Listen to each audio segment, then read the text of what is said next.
وعلیکم السلام ورحمۃ اللہ وبرکاتہ۔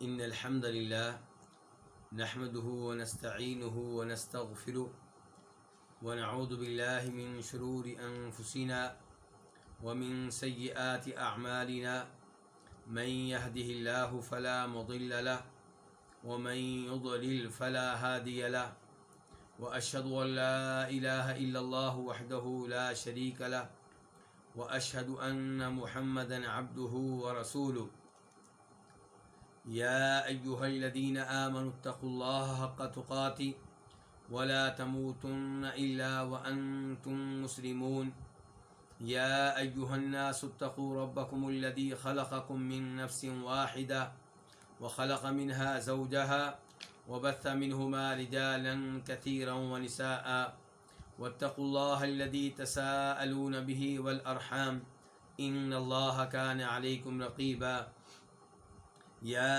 أيها الذين آمنوا اتقوا الله وقولوا قولا سديدا يصلح لكم أعمالكم ويغفر لكم ذنوبكم ومن يطع الله ورسوله فقد فاز فوزا عظيما أما بعد فإن خير الحديث كتاب الله وخير الهدي هدي محمد صلى الله عليه وسلم وشر الأمور محدثاتها وكل محدثة بدعة وكل بدعة ضلالة وكل ضلالة في النار۔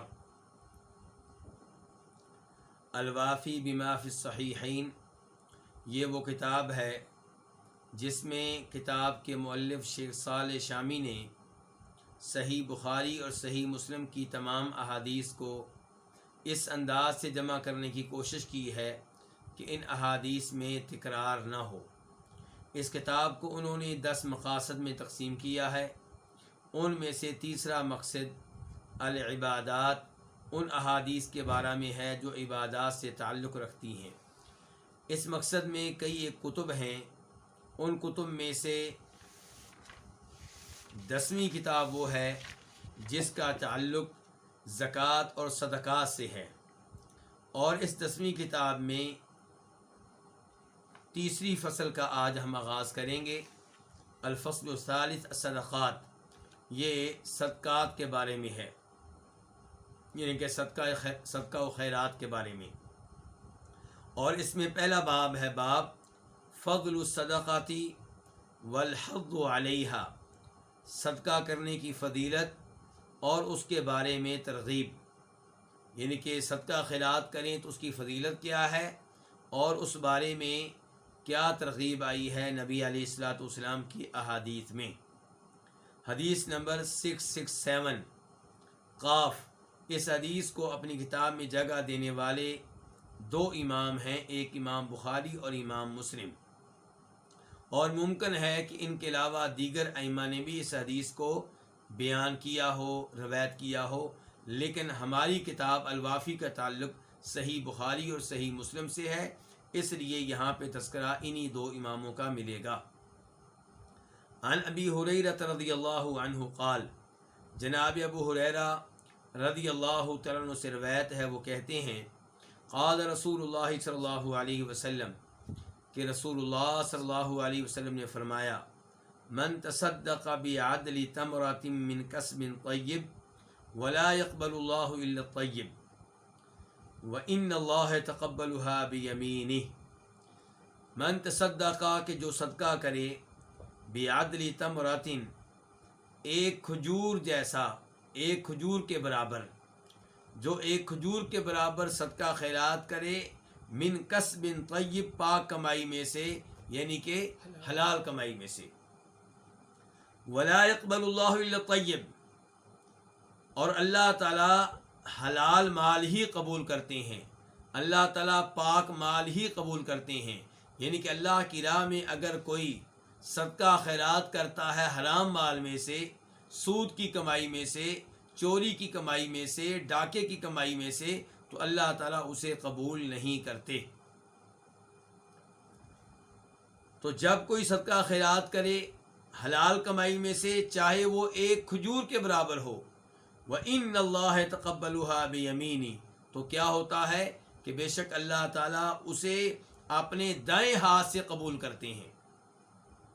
ثم یربیہا لصاحبہا، پھر اللہ تعالیٰ اس کو بڑھاتے رہتے ہیں. کس کے لیے بڑھاتے ہیں اسے؟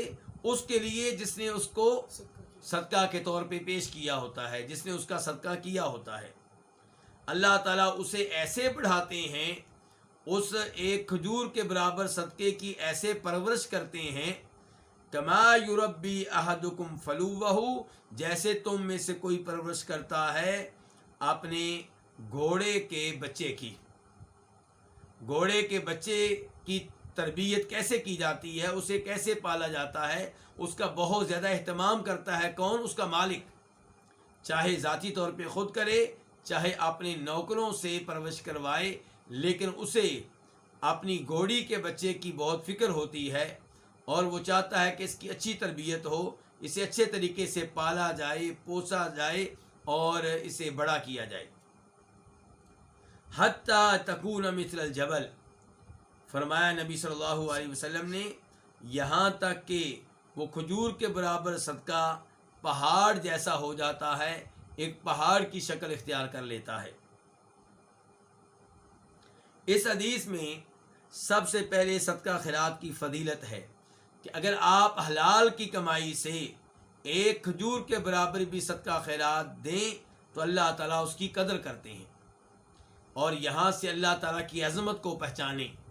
دنیاوی بادشاہ کو اگر آپ 1 روپیہ دیں یا ایک کھجور دیں تو وہ شاباش نہیں دے گا، بلکہ آپ کو سزا دے گا کہ تو نے میری توہین کی ہے، تو نے میرا مذاق اڑایا ہے.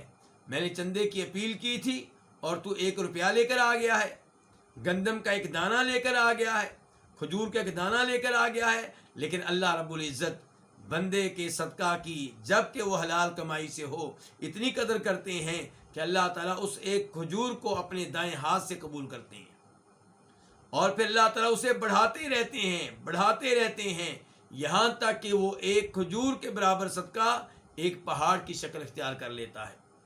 اور دیگر احادیث سے معلوم ہوتا ہے کہ احد پہاڑ کی شکل اختیار کر لیتا ہے. ایک کھجور کے برابر صدقہ پہاڑ کی شکل اختیار کرے گا تو روز قیامت صدقہ کرنے والے کو کتنا فائدہ ہوگا. تو اس سے پتہ چلا کہ بجائے اس کے کہ دنیا میں آپ اپنا مال ضائع کریں، فضول خرچی کریں، شادی بیاہ کے موقع پہ اسراف سے کام لیں، اس کی بجائے دنیا میں اتنا ہی مال خرچ کریں جتنا خرچ کرنے کی ضرورت ہے، باقی مال اللہ کی راہ میں لگائیں تاکہ روز قیامت یہ ایک پہاڑ کی شکل اختیار کرے اور اس دن آپ کے کام آئے جس دن آپ کے کام نہ آپ کی بیگم آئے گی، نہ آپ کا باپ آئے گا، نہ آپ کی اولاد آئے گی، سب آپ سے جان چھڑا رہے ہوں گے، آپ سے بھاگ رہے ہوں.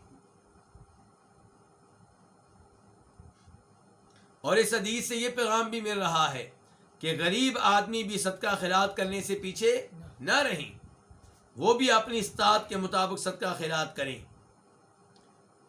اور اس حدیث سے یہ بھی پتہ چلا کہ اللہ رب العزت حرام مال میں سے صدقہ خیرات قبول نہیں کرتے.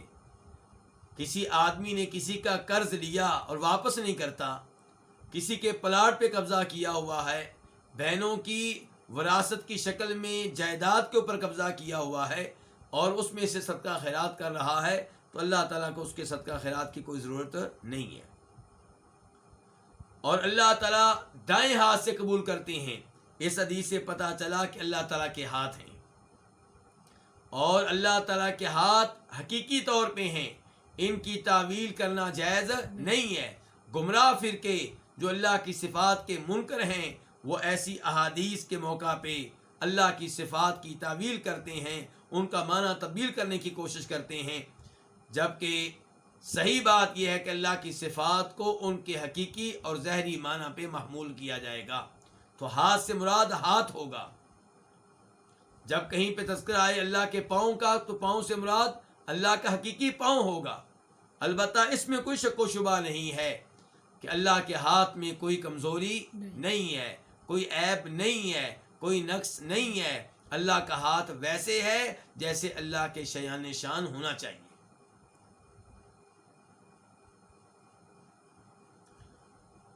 اللہ تعالیٰ کی ہاتھ اس کی تعویل کرنے والے تعویل کیا کرتے ہیں؟ کبھی کہتے ہیں اس سے مراد اللہ کی قوت ہے، کبھی کہتے ہیں اس سے مراد اللہ کی قدرت ہے، جبکہ یہ بات درست نہیں ہے۔ اللہ تعالیٰ کہتے ہیں میں نے آدم علیہ السلام کو اپنے دونوں ہاتھوں سے پیدا کیا، تو کیا اللہ کی دو قدرتیں ہیں؟ اور پھر اگر مراد یہ ہے کہ اللہ نے آدم علیہ السلام کو اپنی قوت اور قدرت سے پیدا کیا، تو ہر انسان کو اللہ نے اپنی قوت اور قدرت سے پیدا کیا ہے، پھر آدم علیہ السلام کا اس میں اعزاز کیا ہوا؟ تو بہرحال اللہ تعالیٰ کے ہاتھ ہیں، لیکن ہم یہ نہیں کہیں گے کہ انسانوں کی طرح ہے، یہ کہنا غلط ہوگا، اور نہ ہی اللہ تعالیٰ کے ہاتھوں کی کوئی کیفیت بیان کریں گے، لیکن یہ عقیدہ رکھیں گے کہ اللہ کے ہاتھ حقیقی ہیں، اور یہ بھی عقیدہ رکھیں گے کہ ہر طرح کے عیب، کمزوری اور نقص سے پاک ہیں، اور تشبیہ نہیں دیں گے اور کیفیت بیان نہیں کریں گے۔ اس کے بعد حدیث میں کہا گیا کہ اللہ تعالیٰ کھجور جیسے صدقے کو ایسے پالتے ہیں جیسے تم میں سے کوئی پالتا ہے کس کو؟ اپنی گھوڑی کے بچے کو۔ مثال گھوڑی کے بچے سے کیوں دی گئی ہے؟ علماء کرام کہتے ہیں اس لیے کہ گھوڑی کا بچہ بہت جلدی جوان ہوتا ہے، بہت جلدی بڑا ہوتا ہے، تو جیسے تم میں سے کوئی اپنی گھوڑی کے بچے کو پالتا ہے، جلدی سے جوان کر لیتا ہے، ایسے ہی اللہ تعالیٰ تمہارے صدقہ کو بڑھاتے ہیں، اس میں اضافہ کرتے رہتے ہیں، یہاں تک کہ وہ پہاڑ کی شکل اختیار کر لیتا ہے۔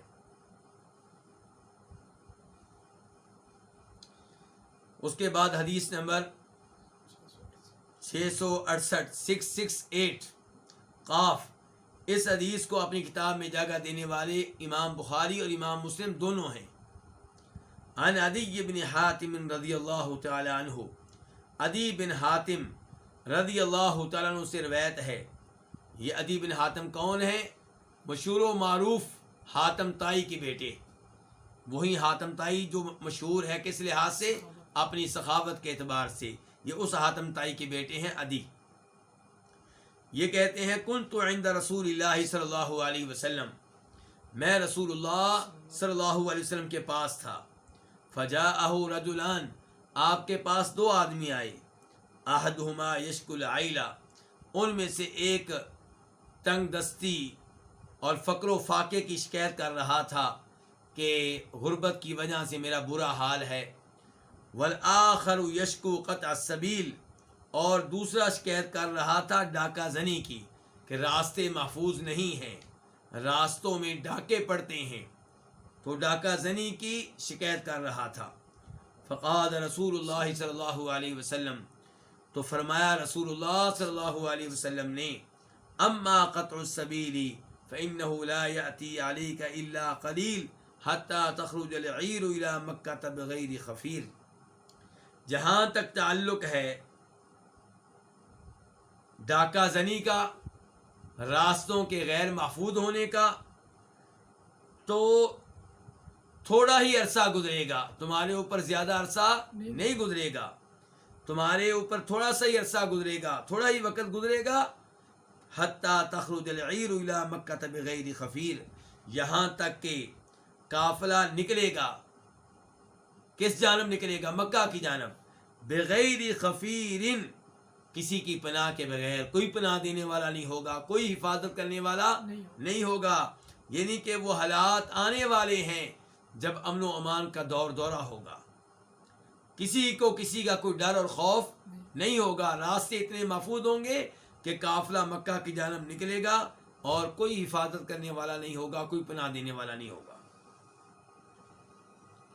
وَأَمَّا الْعَيْلَ فَإِنَّ السَّاعَةَ لَا تَقُومُ حَتَّى يَطُوفَ أَحَدُكُمْ بِصَدَقَةٍ لَا يَجِدُ مَنْ يَقْبَلُهَا مِنْهُ، اور جہاں تک تعلق ہے فقر کا، غربت کا، تنگ دستی کا، تو قیامت قائم نہیں ہوگی یہاں تک کہ تم میں سے کوئی اپنا صدقہ لے کر پھرے گا، گھومے گا، لا یجد من یقبلها منہ، اسے وہ نہیں ملے گا جو اس سے صدقہ خیرات کو قبول کر لے۔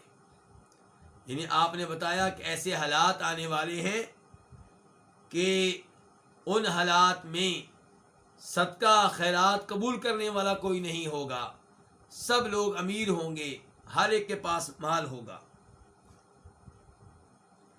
ثم لیقفن احدکم بین یدی اللہ، پھر یقیناً تم میں سے کوئی اللہ کے سامنے کھڑا ہوگا. یعنی کہ وہ وقت بھی آنے والا ہے کہ جب تم نے قیامت کے دن اللہ کے سامنے کھڑے ہونا ہے. لیس بینہ و بینہ حجاب، پھر تم میں سے ہر کوئی اللہ کے سامنے کھڑا ہوگا، اس کے اور اس کے رب کے مابین کوئی حجاب نہیں ہوگا، کوئی پردہ نہیں ہوگا. ولا ترجمان یترجم لہ، اور نہ ہی کوئی مترجم ہوگا جو اس کے لیے اللہ کے کلام کا ترجمہ کر سکے. یعنی کہ براہ راست اللہ کو دیکھ رہا ہوگا اور براہ راست اللہ سے کلام کر رہا ہوگا. ثم لیقولن لہ، پھر اللہ تعالیٰ اس سے کہیں گے، کس سے؟ اس آدمی سے جو اللہ کے سامنے کھڑا ہوگا، الم اوتیک مالا، کیا میں نے تجھے مال نہیں دیا تھا؟ اس کا مطلب ہے مال کا حساب کتاب ہونا ہے، مال کے بارے میں سوال ہوگا، بات پرس ہوگی، ہم نے مال دیا تھا، کہاں خرچ کیا تھا. الم اوتیک مالا، کیا میں نے تجھے مال نہیں دیا تھا؟ فلیقولن بلا، تو وہ آگے سے لازمی طور پہ کہے گا بلا، کیوں نہیں ہے اللہ، تو نے مجھے مال دیا تھا. ثم لیقولن، پھر اللہ تعالیٰ دوسرا سوال کریں گے، اللہ تعالیٰ کہیں گے الم ارسل الیک رسولا، کیا میں نے تمہاری طرف کوئی رسول نہیں بھیجا تھا؟ فلیقولن بلا، تو وہ کہے گا کیوں نہیں ہے اللہ، تیرا رسول آیا، تو نے رسول بھیجے. فینظر عن یمینہ فلا یری الا النار، تو وہ دیکھے گا اپنی دائیں جانب تو اسے آگ کے علاوہ، جہنم کی آگ کے علاوہ کچھ نظر نہیں آئے گا. ثم ينظر عن شمالہ فلا یری الا النار، پھر وہ اپنی بائیں جانب دیکھے گا تو اسے جہنم کی آگ کے علاوہ کچھ نظر نہیں آئے گا. فَلْيَتَّقِيَنَّ أَحَدُكُمُ النَّارَ، تم میں سے ہر کوئی آگ سے بچ جائے، جہنم سے بچ جائے، تم میں سے ہر کوئی جہنم سے بچاؤ اختیار کرے. وَلَوْ بِشِقِّ تَمْرَةٍ، اگرچہ کھجور کا ایک ٹکڑا دے کر. اس کا مطلب یہ ہے کہ صدقہ خیرات کس سے بچانے والا ہے؟ جہنم کی آگ سے بچانے والا ہے. آپ بتا رہے ہیں کہ مال دیا ہوا اللہ کا، اور روز قیامت اللہ نے اس مال کے بارے میں سوال کرنا ہے، اور آپ بتا رہے ہیں کہ اس مال سے بچانے والی چیزوں میں سے ایک چیز کیا ہے؟ صدقہ خیرات. فرمایا اس لیے تم میں سے ہر کوئی جہنم سے بچے، جہنم سے بچاؤ اختیار کرے. کیسے؟ صدقہ خیرات کر کے. اگر زیادہ مال نہیں ہے، ولو بشق تمرۃ، چاہے کھجور کا ایک ٹکڑا دے کر، آدھی کھجور دے کر. اگر تمہارے پاس زیادہ مال نہیں ہے تو پریشان ہونے کی ضرورت نہیں ہے، اللہ تعالیٰ جانتے ہیں اللہ نے تمہیں کتنا مال دیا ہے. جس کے پاس کم مال ہے وہ کم مال میں سے کچھ نہ کچھ اللہ کی راہ میں دے. کھجور پوری نہیں دے سکتے آپ، آدھی کھجور دے دیں. فَإِن لَّمْ يَجِدْ فَبِكَلِمَةٍ طَيِّبَةٍ، اگر وہ، یعنی کہ آگ سے بچنے والا، اگر وہ نہ پائے اتنا مال جس کو صدقہ خیرات کر سکے، ایک کھجور بھی نہیں ملتی، فَبِكَلِمَةٍ طَيِّبَةٍ، تو پھر جہنم سے بچاؤ اختیار کرے، اچھا لفظ بول کر، اچھی گفتگو کر کے. تو جہنم کی آگ سے بچانے والی چیز کیا ہے؟ صدقہ خیرات. جہنم کی آگ سے بچانے والی چیز کیا ہے؟ اچھا کلام، اچھی گفتگو. آپ لوگوں کو اچھا مشورہ دیں، آپ لوگوں کو اچھی نصیحت کریں، آپ لوگوں کو نماز پڑھنے کی ترغیب دیں، قرآن پڑھنے کی ترغیب دیں. آپ بزرگ ہو چکے ہیں، گھر میں بیٹھے ہوئے ہیں، آپ کا بیٹا آتا ہے، بیٹا نماز پڑھ کر آئے ہو، بیٹا اٹھو نماز پڑھو. آپ کے پوتے ہیں، بیٹا ادھر آؤ مجھے بسم اللہ سناؤ، بیٹا پڑھو بسم اللہ. چھوٹا بچہ ہے، 1 سال کا 2 سال کا، کہیں بیٹا پڑھو الحمدللہ. یعنی کہ جہنم سے بچنا کچھ مشکل نہیں ہے. آپ معذور ہیں، آپ بوڑھے ہیں، باہر نہیں جا سکتے، گھر میں بیٹھے بیٹھے جو آ رہا ہے اس کو نصیحت کریں. اگر وہ آپ کی نصیحت مان لے، قبول کر لے، الحمدللہ، سونے پہ سہاگا ہے، نور علی نور ہے. اگر وہ عمل نہ کرے، آپ کو نصیحت کرنے کا ثواب مل جائے گا.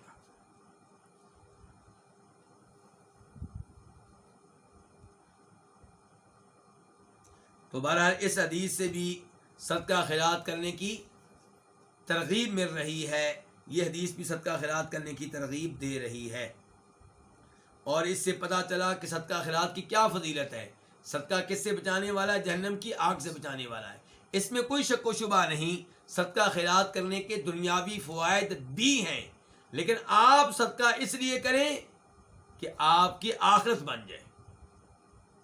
آپ نماز اس لیے پڑھیں کہ آپ کی، اگرچہ نماز پڑھنے کے دنیاوی فوائد بھی ہیں، اگرچہ وضو کرنے کے دنیاوی فوائد بھی ہیں، آپ کا چہرہ صاف ہوتا ہے، میل کچیل اتر جاتی ہے، یہ سب دنیاوی فوائد ہیں، لیکن آپ وضو اس لیے نہیں کر رہے کہ چہرہ صاف ہو جائے، آپ وضو اس لیے کریں کہ رب راضی ہو جائے۔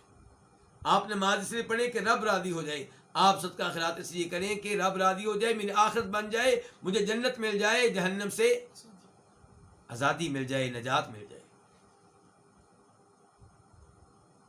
حدیث نمبر 669 669 قاف۔ اس حدیث کو بیان کرنے والے امام کون ہیں؟ امام بخاری اور امام مسلم۔ عن ابی ہریرہ رضی اللہ عنہ ان النبی صلی اللہ علیہ وسلم قال، جناب ابو ہریرہ رضی اللہ تعالیٰ عنہ سے روایت ہے، بے شک نبی صلی اللہ علیہ وسلم نے فرمایا، ما من یوم یصبح العباد فیہ الا ملکان ینزلان فیقول احدہما اللہم اعط منفقا خلفا ویقول الآخر اللہم اعط ممسکا تلفا۔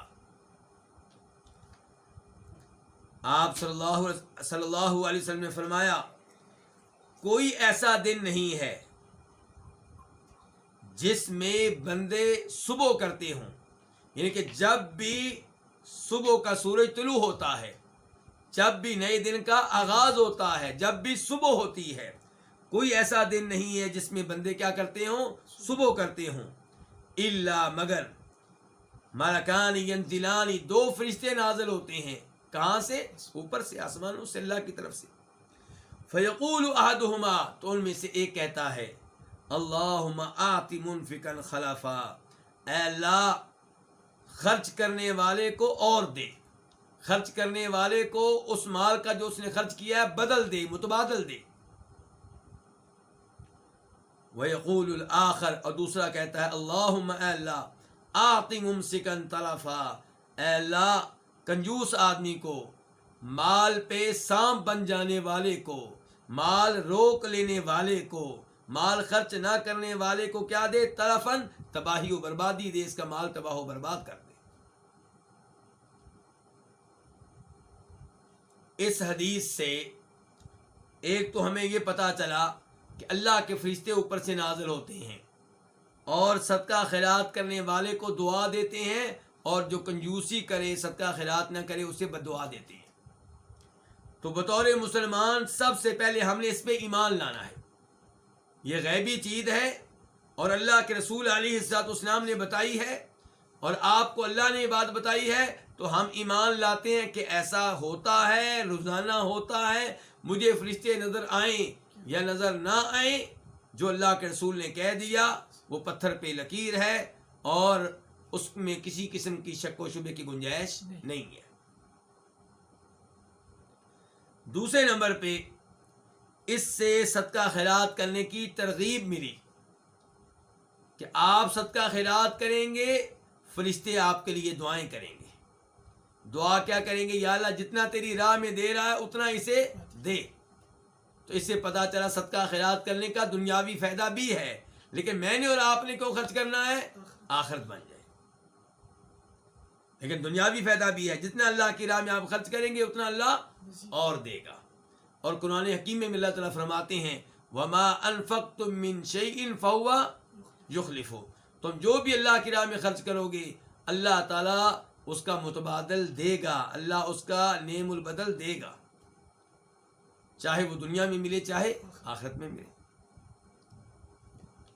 اور اس حدیث سے یہ بھی پتہ چلا کہ اس آدمی کے لیے وعید ہے، دھمکی ہے، جو اللہ کی راہ میں مال خرچ نہیں کرتا، کہ فرشتے اس کو بددعا دیتے ہیں، یا اللہ اس کے مال کو تباہ و برباد کر دے۔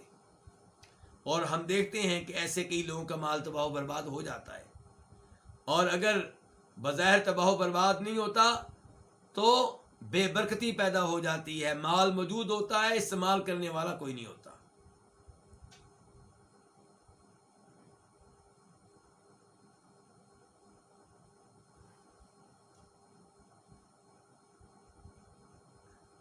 اس کے بعد حدیث نمبر 670 670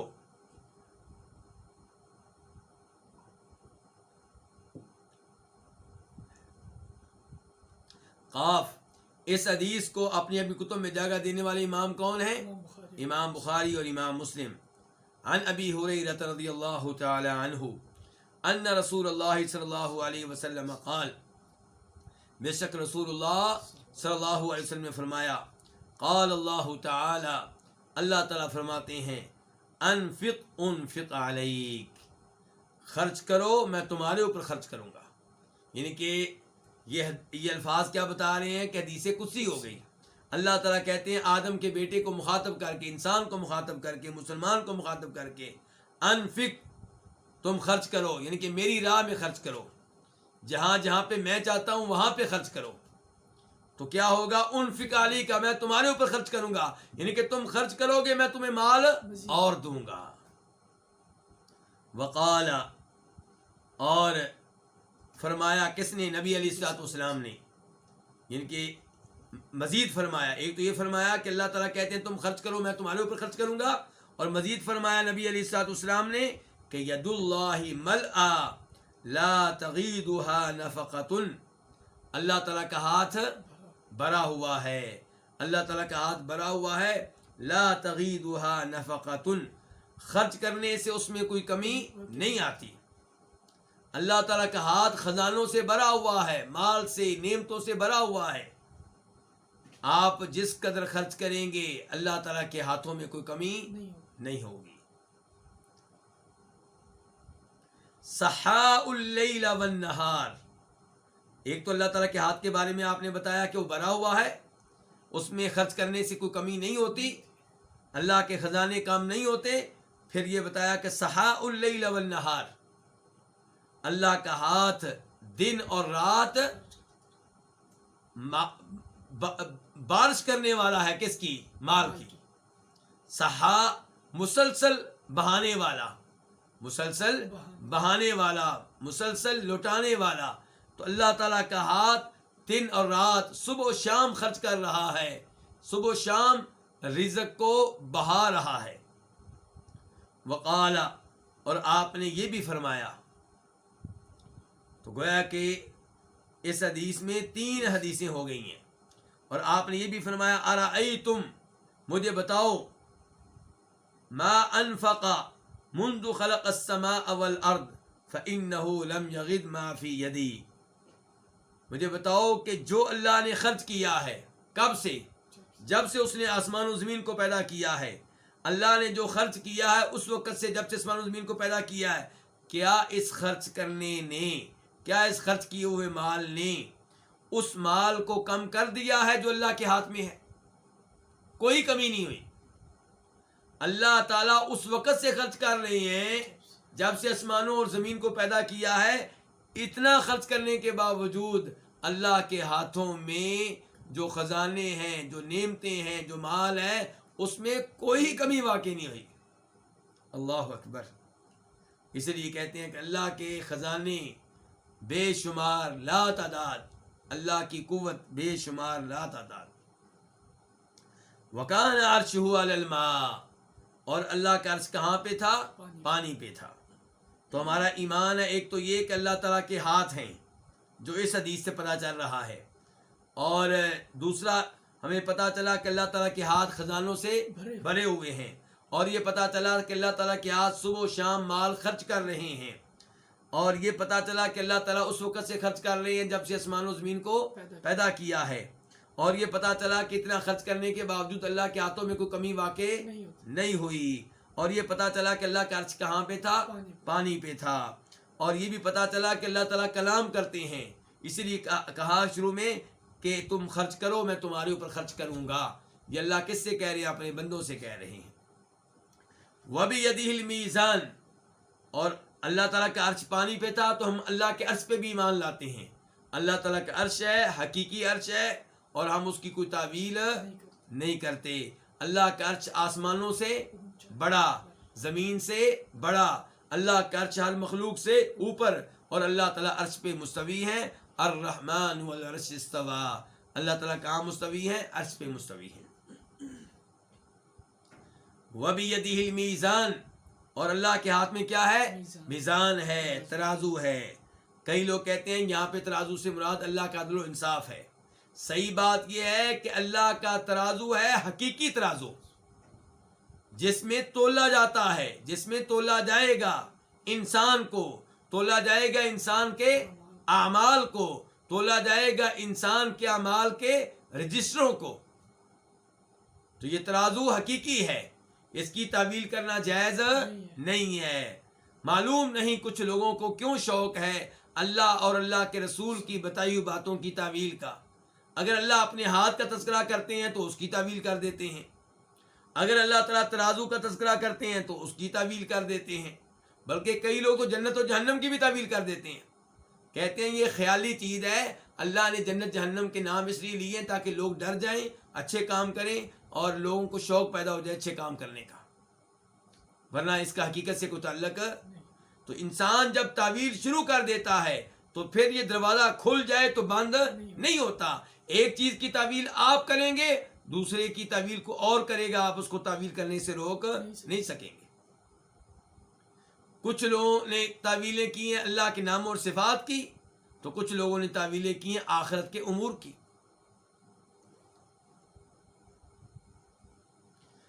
تو فرمایا نبی علیہ السلام نے وَبِيَدِهِ الْمِيزَانُ، ترازو کس کے ہاتھ میں ہے؟ اللہ کے ہاتھ میں ہے. يَخْفِضُ وَيَرْفَعُ، اللہ تعالیٰ ہی اس ترازو کو کیا کرتے ہیں؟ اللہ تعالیٰ کے ہاتھ میں ترازو ہے. يَخْفِضُ وَيَرْفَعُ، اللہ تعالیٰ ہی ترازو کو جھکاتے ہیں اور اللہ تعالیٰ ہی بلند کرتے ہیں. یا اس کا معنی ہے کہ اللہ تعالیٰ جس کو چاہتے ہیں اس کو پست کرتے ہیں اور جھکا دیتے ہیں، اور جس کو چاہتے ہیں اللہ اس کو بلند کرتے ہیں، اس کو شان دیتے ہیں، اس کو مقام دیتے ہیں، اس کو عزت دیتے ہیں. تو سارے امور پھر کس کے ہاتھ میں ہیں؟ اللہ تعالیٰ کے ہاتھ میں ہیں.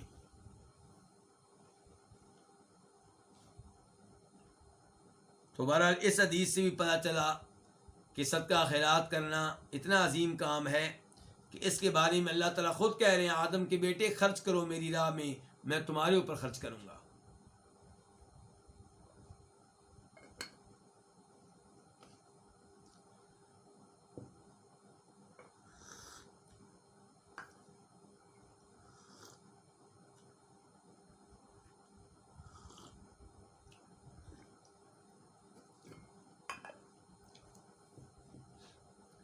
حدیث نمبر 671 671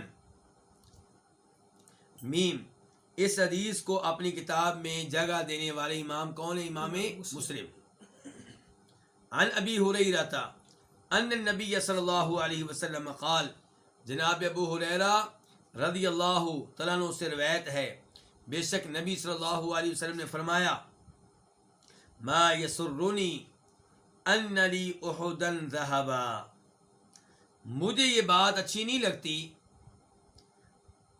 کہ میرے لیے احد پہاڑ کے برابر سونا ہو. مجھے یہ بات اچھی نہیں لگتی کہ میرے لیے احد پہاڑ سونا بن جائے. میرے پاس احد پہاڑ بطور گولڈ ہو، بطور سونا ہو، بطور پتھر نہیں، بطور گولڈ ہو. مجھے یہ بات اچھی نہیں لگتی کہ میرے پاس احد پہاڑ بطور گولڈ ہو.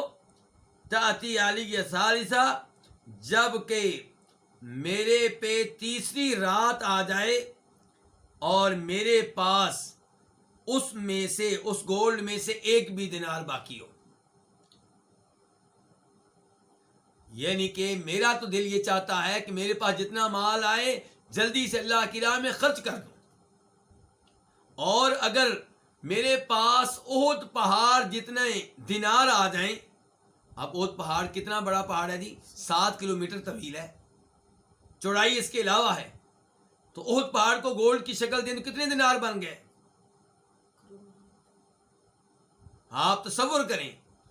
تو آپ فرما رہے ہیں کہ احد پہاڑ کے برابر بھی گولڈ میرے پاس ہو، دینار میرے پاس ہو، سونے کے سکے میرے پاس ہو، سونے کے صفیاں میرے پاس ہوں، تو مجھے یہ بات اچھی نہیں لگے گی کہ تیسری رات آ جائے اور اس میں سے ایک بھی دینار میرے پاس ہو. میں چاہوں گا 3 دنوں سے پہلے احد پہاڑ کے برابر گولڈ اللہ کی راہ میں صرف کر دوں، خرچ کر دوں، لٹا دوں۔ میرے بھائی، مجھے اور آپ کو عبرت حاصل کرنی چاہیے کہ اللہ نے مال دیا ہے اس لیے نہیں کہ جمع ہی کرتے رہیں، جمع ہی کرتے رہیں۔ آپ جمع بھی کریں اپنی وائف کے لیے، اپنے بچوں کے مستقبل کے لیے، منع نہیں ہے، لیکن آپ کے اس مال میں فقیروں کا حصہ ہے، مسکینوں کا حصہ ہے، مسجدوں کا حصہ ہے، مدرسوں کا حصہ ہے، بیواؤں کا حصہ ہے، یتیموں کا حصہ ہے، رشتہ داروں کا حصہ ہے، پڑوسیوں کا حصہ ہے، ان سب پہ بھی خرچ کریں۔ اور خرچ کرنے کے معاملے میں آپ کا دل ایسے ہو کہ آپ چاہتے ہوں کہ اللہ مجھے اور مال دے، میں اور خرچ کروں۔ جیسے نبی علیہ السلام فرما رہے ہیں کہ اگر میرے پاس احد پہاڑ گولڈ بن کر ہو، دینار کی شکل میں ہو، دینار سونے کے سکے کو کہتے ہیں، یہ میرے پاس ہوں تو میں چاہوں گا کہ تیسری رات جب آئے تو ان دیناروں میں سے کوئی دینار، اس سونے میں سے کوئی سونا میرے پاس نہ ہو، الا دینار ارصدہ لدین علی، سوائے اس دینار کے جس کو میں محفوظ کروں گا اس قرض کے لیے جو میرے ذمے ہے۔ یعنی کہ آپ کہتے ہیں کہ میں اگر میرے پاس احد پہاڑ کے برابر کیا ہوں، سونے کے سکے ہوں، دینار ہوں، سارے کے سارے 3 دنوں کے اندر اندر اللہ کی راہ میں خرچ کر دوں گا، یتیموں کو، فقیروں کو، مسکینوں کو دے دوں گا، مسجدوں پہ لگا دوں گا، ان تمام امور پہ لگا دوں گا، اور کوئی بھی دینار اپنے پاس رہنے نہیں دوں گا۔ تیسری رات آئے گی تو کوئی بھی دینار میرے پاس نہیں ہوگا، لیکن اگر میں نے کسی کا قرض دینا ہوا تو جتنا قرض دینا ہے اتنے دینار میرے پاس ہوں گے۔ اگر میں نے 5 دینار قرض دینے ہیں تو وہ بچا لوں گا۔ اس سے پتہ چلا قرض ادا کرنے کی اہمیت کتنی زیادہ ہے۔ کئی لوگ ایسے بھی ہیں جو خرچ کرتے ہیں فقیروں پہ، مسکینوں پہ، مسجدوں پہ، لیکن لوگوں کا قرض دینا ہوتا ہے وہ نہیں دیتے۔ بھائی، پہلا حق کس کا ہے؟ اس کا جس کا آپ نے قرض دینا ہے۔ قرض کا معاملہ اتنا اہمیت رکھتا ہے کہ نبی علیہ الصلوۃ والسلام شروع اسلام میں اس آدمی کا جنازہ نہیں پڑھتے تھے جس کے ذمے قرض ہوتا تھا۔ میت آتی، آپ جنازے کے لیے تشریف لاتے، پوچھتے کیا اس کے ذمے کو قرض ہے؟ بتایا جاتا جی ہاں اس کے ذمے قرض ہے۔ آپ کہتے کیا اتنا مال چھوڑ کے گیا ہے کہ قرض ادا کر لو گے؟ کہا جاتا نہیں۔ تو آپ کہتے تم جنازہ پڑھ لو، میں نہیں پڑھوں گا۔ اگر کوئی صحابی کہتا کہ اس کا قرض میرے ذمے ہے تب آپ جنازہ پڑھا دیتے۔ اور جب حالات اچھے ہوئے مسلمانوں کے، مال آنے لگا، تب آپ نے کہا تھا آئندہ جس کے ذمے قرض ہوا اس کا قرض میرے ذمے ہے، میں ادا کروں گا۔ شہید کے بارے میں آپ کہتے ہیں شہید جب فوت ہوتا ہے اس کے سارے گناہ معاف ہو جاتے ہیں سوائے قرض کے۔ تو لوگوں کا حق ادا کریں، لوگوں کے مال پہ قبضہ نہ کریں۔ یہ مال آپ کے لیے شر کا باعث ہے، دنیا میں بھی اور آخرت میں بھی۔ آپ کے لیے مشکلات پیدا کرے گا دنیا میں بھی اور آخرت میں بھی۔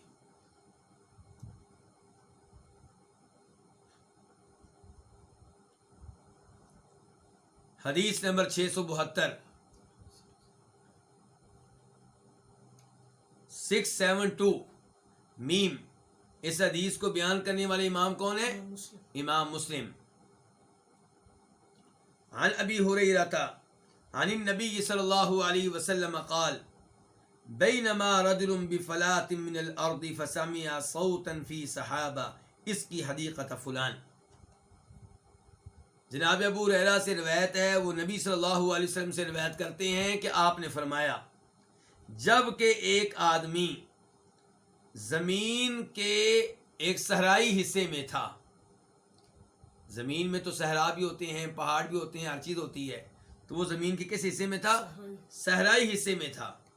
فسمع صوتا، تو اس نے ایک آواز سنی، کہاں سے؟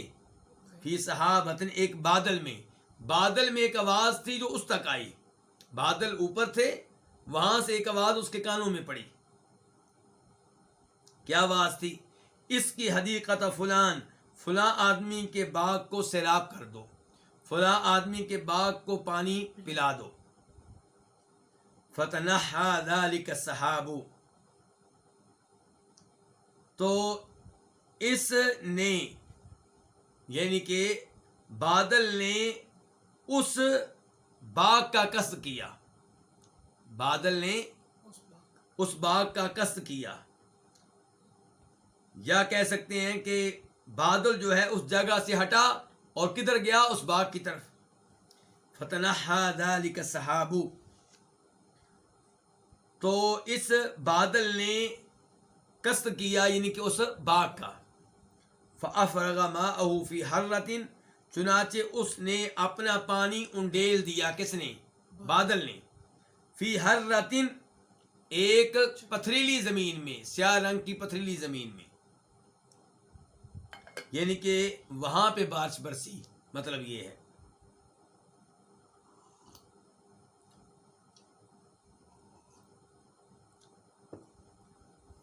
فافرغ ماءه في حرة، تو اس نے اپنا پانی ایک پتھریلی زمین پہ انڈیل دیا. فَإِذَا شَرْجَةٌ مِّن تِلْكَ الشَّرَاجِ قَدْ اسْتَوْعَبَتْ ذَلِكَ الْمَاءَ كُلَّهُ، تو خلاف توقع، یعنی چاہیے تو یہ تھا کہ پانی دائیں بائیں تقسیم ہو جاتا، لیکن خلاف توقع کام کیا ہوا کہ اس حرہ کی، اس پتھریلی زمین کی ندیوں میں سے ایک ندی نے اس سارے پانی کو جمع کر لیا، گھیر لیا، کیونکہ دائیں بائیں جانے نہیں دیا. تو اس کی ندیوں میں سے ایک ندی نے اس سارے پانی کو کیا کیا؟ جمع کر لیا، گھیر لیا. فتتبع الماء، تو اس آدمی نے، کون سا آدمی؟ جس نے بادل سے آواز سنی تھی، اس نے اس پانی کا پیچھا کیا کہ دیکھوں پانی کہاں جاتا ہے. یہ بادل میں جس کے بارے میں گفتگو ہوئی ہے کہ یہ پانی اس کے باغ کو سیراب کر دو، وہ باغ کدھر ہے، پانی کدھر جاتا ہے، دیکھو تو صحیح. فَإِذَا رَجُلٌ قَائِمٌ فِي حَدِيقَتِهِ، تو خلاف توقع ایک اور کام ہوا کہ آگے ایک آدمی کھڑا تھا، اور کھڑا کہاں تھا؟ اپنے باغ میں. تو خلاف توقع یہ ہوا کہ ایک آدمی کھڑا تھا اپنے باغ میں، يُحَوِّلُ الْمَاءَ بِمِسْحَاتِهِ، وہ پانی کو منتقل کر رہا تھا اپنی کدال کے ساتھ. پانی آ رہا ہے تو اپنی کدال کے ساتھ اسے اپنے باغ کی طرف منتقل کر رہا تھا، باغ کے حصوں کی طرف منتقل کر رہا تھا. فقال له، تو اس آدمی نے اس آدمی سے کہا. کس آدمی نے کس سے کہا؟ بادل سے آواز سننے والے آدمی نے باغ کے مالک سے کہا، یا عبد اللہ، اے اللہ کے بندے، مسمو کا، تمہارا نام کیا ہے؟ نام کیوں پوچھا؟ کیونکہ بادل سے آواز آئی تھی کہ فلاں آدمی کے باغ کو پانی پلا دو، تو اس نے کہا دیکھوں کیا یہ وہی آدمی ہے. قال، اس آدمی نے کہا فلان، میں فلاں ہوں، یعنی کہ اپنا نام بتایا. للاسم الذي سمع في الصحابہ، اس نے وہی نام ذکر کیا جو اس آدمی نے بادلوں میں سنا تھا، بادلوں سے سنا تھا. فقال له یا عبد اللہ، تو اب اس آدمی سے کہا، کس نے؟ باغ کے مالک نے کہا اس آدمی سے، یا عبد اللہ، اللہ کے بندے، لما تسألونی عن اسمی، تم مجھ سے میرے نام کے بارے میں کیوں سوال کر رہے ہو، کیوں پوچھ رہے ہو، کیا وجہ ہے؟ فقال، تو اس آدمی نے کہا، کس نے؟ بادل سے آواز سننے والے نے، انی سمعت صوتا فی السحاب، فی السحاب الذی ھذا ماؤہ یقول اس کی حدیقت فلان، میں نے بادلوں میں، اس بادل میں جس بادل کا یہ پانی ہے، یہ پانی جو تمہاری طرف آ رہا ہے، جس بادل کا یہ پانی ہے، اس بادل میں ایک آواز سنی. یقول، وہ آواز کہہ رہی تھی، یا صاحب آواز کہہ رہا تھا، آواز دینے والا کہہ رہا تھا کہ فلاں آدمی کے باغ کو سیراب کر دو، لسمی کا، تمہارے نام کو ذکر کر رہا تھا.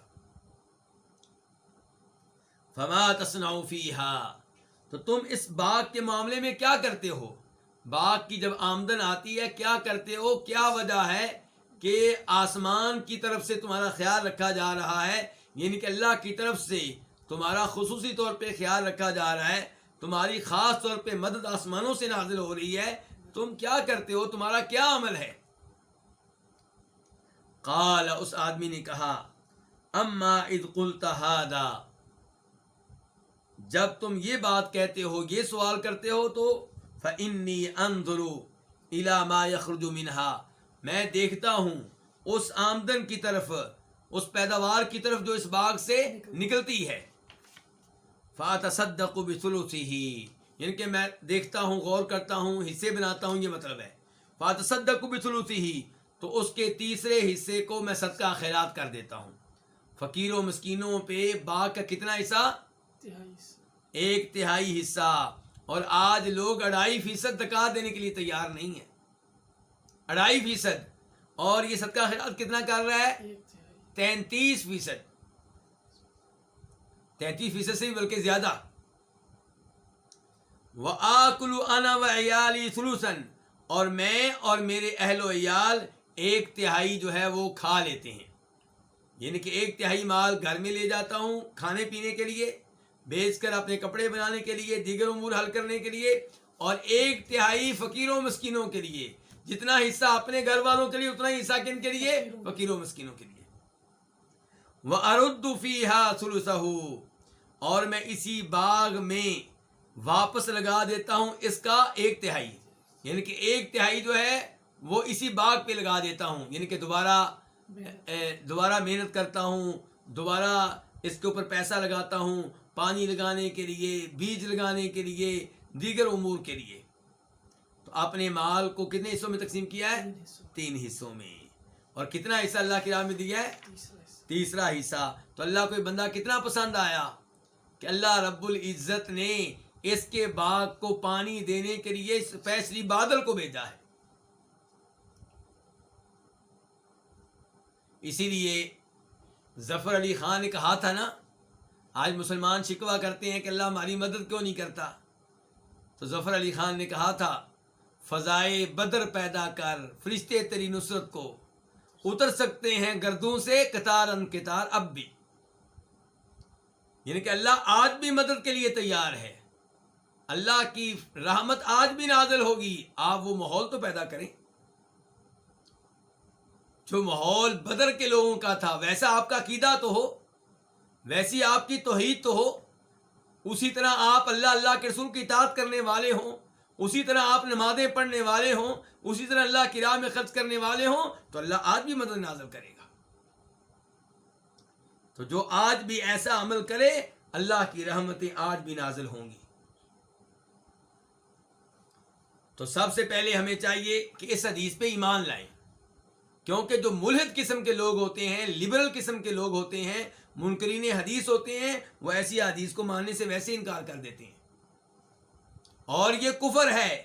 نبی علیہ الصلوۃ والسلام سے ثابت شدہ حدیث کا انکار کر دینا انسان کو اسلام سے خارج کر کے کفر میں داخل کر دیتا ہے۔ لیکن ایسے آدمی پہ ہم نام لے کر فتویٰ نہیں لگائیں گے، نام لے کر نہیں کہیں گے کہ یہ کافر ہے، ہم عام بات کریں گے کہ جو آپ کی ثابت شدہ احادیث میں سے کسی ایک حدیث کا انکار کرے، قرآن کی آیتوں میں سے کسی ایک آیت کا انکار کرے، وہ کافر ہو جاتا ہے۔ لیکن نام لے کر کافر نہیں کہیں گے، کیوں؟ کیونکہ ہو سکتا ہے وہ جاہل ہو سکتا ہے اس کے دماغ میں کوئی شک و شبہ بیٹھ گیا ہو جس کا ازالہ نہ کیا جا سکا ہو سکتا ہے اس کے پاس کوئی ایسا عذر ہو جو اللہ روز قیامت قبول کر لے، عمل اس کا کافروں والا ہے، لیکن خود اس کو کافر نہیں کہیں گے۔ اس کو کافر کون کہہ سکتا ہے؟ اس کو کافر بڑے بڑے علماء کرام کہہ سکتے ہیں، وہ بھی اس کو پہلے طلب کریں، اس کو اپنے پاس بلائیں، اس کے شکوک و شبہات کا ازالہ کریں، اس کو بتائیں کہ یہ حدیث صحیح ہے بالکل، پھر بھی وہ اگر انکار کرتا ہے تو پھر وہ علماء کرام اس کو کافر قرار دیں گے۔ یا مسلمان حکومت ہے تو یہ قاضی کا کام ہے، جج کا کام ہے، وہ اس کو بلائے، اس کے کیس کا جائزہ لے اور اس کو کافر قرار دے۔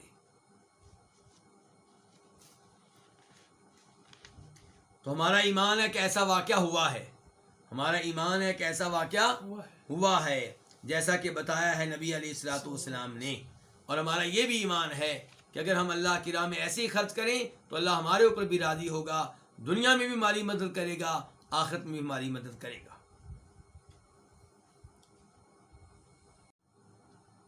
باب نمبر 2، باب علی کل مسلم صدقہ، ہر مسلمان کے ذمے ایک صدقہ ہے۔ ہر مسلمان کے ذمے کیا ہے؟ صدقہ ہے۔ ہر مسلمان کو چاہیے کہ صدقہ کرے۔ حدیث نمبر 673 673 قاف، اس حدیث کو اپنی کتب میں جگہ دینے والے کون ہیں؟ امام بخاری اور امام مسلم۔ عن ابی موسیٰ الاشعری رضی اللہ تعالی عنہ قال قال النبی صلی اللہ علیہ وسلم علی کل مسلم صدقہ۔ ابو موسیٰ اشعری سے روایت ہے، وہ کہتے ہیں کہ نبی صلی اللہ علیہ وسلم نے فرمایا ہر مسلمان کے ذمے صدقہ ہے۔ ہر مسلمان کے ذمے کیا ہے؟ صدقہ ہے۔ قالوا، انہوں نے کہا، کنہوں نے؟ صحابہ کرام نے کہا فَإِن لَمْ يَجِدْ، کہ اگر مسلمان وہ مال نہ پائے جس سے صدقہ خیرات کر سکے تو پھر فَإِن لَمْ يَجِدْ، اگر وہ نہ پائے، کیا نہ پائے؟ وہ مال جس سے صدقہ خیرات کر سکے۔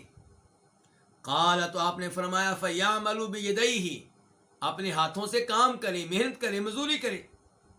فَيَنْفَعْ نَفْسَهُ، تو اپنے آپ کو بھی فائدہ دے، وَيَتَصَدَّقْ، اور صدقہ خیرات بھی کرے۔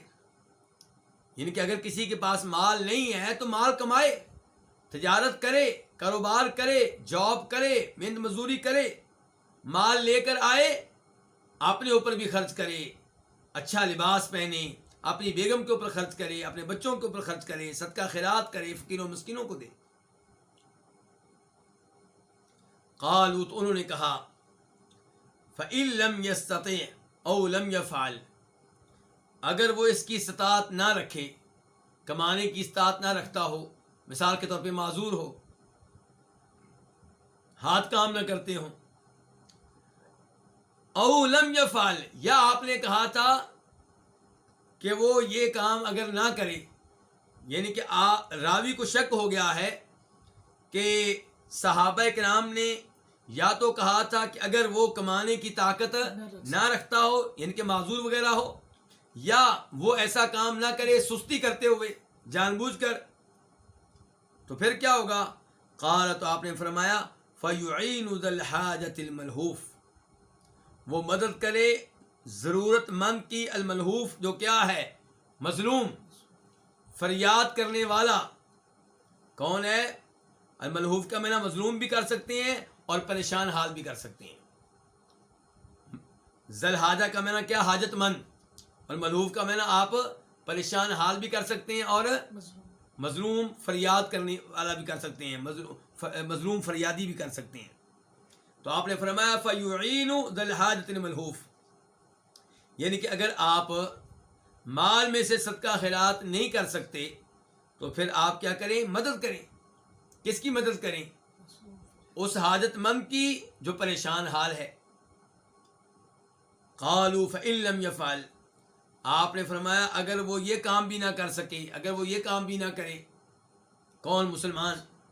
قال فَلْيَأْمُرْ بِالْخَيْرِ، تو اس کو چاہیے کہ وہ خیر کا حکم دے، خیر کی باتوں کی وصیت کرے، تلقین کرے، لوگوں کو خیر کے کام کرنے کی ترغیب دے۔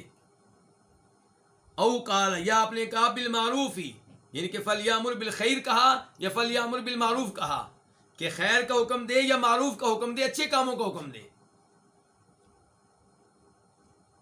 قال، کہنے والے نے کہا فَإِن لَمْ يَفْعَلْ، اگر وہ یہ بھی کام نہ کرے، قال فَلْيُمْسِكْ عَنِ الشَّرِّ، تو پھر شر سے باز رہے، شرارتیں کرنے سے باز رہے، برائی سے باز رہے، گناہ سے باز رہے، فَإِنَّهُ لَهُ صَدَقَةٌ، کیونکہ یہ اس کے لیے کیا ہے؟ صدقہ ہے۔ تو پہلے آپ نے بتایا تھا مسلمان کے ذمے کیا ہے؟ صدقہ ہے، اور صدقہ سے مراد یہاں پہ زکوٰۃ نہیں ہے۔ لیکن سوال پھر پیدا ہوا کہ صدقہ آپ واجب قرار دے رہے ہیں، جبکہ واجب تو زکوٰۃ ہوتی ہے۔ تو پھر اگلی حدیث نے وضاحت کر دی کہ صدقہ واجب ہے آپ کے ذمے، اگر مال میں سے کر سکتے ہیں تو مال سے کریں، مال سے آپ نہیں کر سکتے تو پھر آپ کسی حاجت مند کی مدد کر دیں، اور اگر یہ بھی نہیں کر سکتے تو آپ خیر کی بات کریں، خیر کے مشورے دیں، نماز پڑھنے کی ترغیب دیں، لوگوں کو زکوٰۃ دینے کی ترغیب دیں، حج کرنے کی ترغیب دیں، تلاوت کرنے کی ترغیب دیں. اور اگر یہ بھی نہ کر سکیں تو پھر اپنی زبان پہ کنٹرول رکھیں اور کسی کے خلاف سازش نہ کریں، غلط مشورہ نہ دیں، کسی کی غیبت نہ کریں، کسی پہ تہمت نہ لگائیں، جھوٹ نہ بولیں، جھوٹی گواہی نہ دیں. ایسے کاموں سے دور رہیں، لوگوں کو تنگ کرنے سے دور رہیں. یہ لوگوں کو تنگ نہ کرنا بھی آپ کے لیے صدقہ بن جائے گا.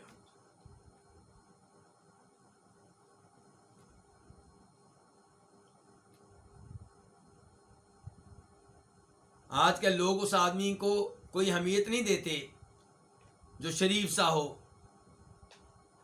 جو کسی کو تنگ نہ کرے. لوگ سمجھتے ہیں کہ شاید یہ ہوشیار ہی نہیں ہے، اس کو کچھ کرنا نہیں آتا. حالانکہ وہ خوش نصیب ہے، لوگوں کی نگاہوں میں وہ جو بھی ہے لیکن کسی کو تنگ نہیں کرتا، کسی کو تکلیف نہیں دیتا. حدیث نمبر 674 674 قاف. اس حدیث کو اپنی اپنی کتب میں جگہ دینے والے کون ہیں؟ امام بخاری اور امام مسلم. عن ابی ہریرہ رضی اللہ عنہ قال قال رسول اللہ صلی اللہ علیہ وسلم کل سلامہ من الناس علیہ صدقہ کل یوم تطلع فیہ الشمس. ہر وہ دن جس میں سورج طلوع ہوتا ہے، کل یوم تطلع فیہ الشمس، اس کا ترجمہ میں پہلے کر رہا ہوں. ہر وہ دن جس میں کیا ہوتا ہے؟ سورج طلوع ہوتا ہے. ہر اس دن میں جس دن میں سورج طلوع ہوتا ہے، لوگوں کے ہر جوڑ پہ کیا ہے؟ صدقہ ہے. یعنی کہ ہر انسان پہ واجب ہے کہ اپنے ہر جوڑ کی طرف سے روزانہ کی بنیاد پہ کیا کرے؟ صدقہ خیرات کرے. ہر وہ دن جس میں کیا ہوتا ہے؟ سورج طلوع ہوتا ہے. ہر اس دن میں لوگوں میں سے ہر جوڑ کے ذمے کیا ہے؟ صدقہ ہے. اور انسان کے جوڑ کتنے ہوتے ہیں؟ تقریباً 360 ہوتے ہیں. تو گویا کہ ہر ایک پہ واجب ہے ایک دن میں کتنے صدقے کرے؟ 360. اب آپ نے وضاحت کی کہ صدقہ کیسے کیا جا سکتا ہے. فرمایا یعدل بین الاثنین صدقہ، دو آدمیوں کے درمیان عدل و انصاف کرے، یہ صدقہ ہے. عام طور پہ ایسا ہوتا نہیں ہے. فیصلہ کرنے والا، سلو کرانے والا ایک آدمی کی سائڈ لے جاتا ہے، ایک آدمی کی سائڈ لے جاتا ہے. تو آپ فرما رہے ہیں دو آدمیوں کے درمیان عدل و انصاف کرے تو یہ کیا ہے؟ یہ صدقہ ہے، ایک نیکی ہے. وَيُعِينُ الرَّجُلَ عَلَى دَابَّتِهِ فَيَحْمِلُ عَلَيْهَا أَوْ يَرْفَعُ عَلَيْهَا مَتَاعَهُ صَدَقَةً. کسی آدمی کی مدد کرے عَلَى دَابَّتِهِ، اس کے جانور پہ سوار ہونے کے سلسلے میں اس آدمی کی مدد کرے. کوئی آدمی معذور ہے، آسانی سے اپنے گھوڑے کے اوپر نہیں بیٹھ سکتا، اپنی اونٹنی کے اوپر نہیں بیٹھ سکتا، اپنے گدھے پہ نہیں بیٹھ سکتا، اور آج کہیں کہ اپنی گاڑی پہ نہیں بیٹھ سکتا، بس میں نہیں سوار ہو سکتا، تو آپ اس کی مدد کر دیں بس میں بٹھانے کے سلسلے میں، ٹرین پہ بٹھانے کے سلسلے میں. تو فرمایا وَيُعِينُ الرَّجُلَ، اور انسان کسی آدمی کی مدد کرے عَلَى دَابَتِهِ، اس کے جانور پہ سوار ہونے کے سلسلے میں، فَيَحْمِلُ عَلَيْهَا، تو اسے اس پہ کیا کر دے؟ سوار کر دے. تو یہ کیا ہے؟ صدقہ ہے. او یرفع علیہا متاعہ، یا اس جانور پہ اس کا سامان کیا ہے؟ رکھ دے، اٹھا کے رکھ دے، یہ بھی صدقہ ہے. ایک آدمی اپنا سامان اپنی سواری پہ نہیں رکھ سکتا.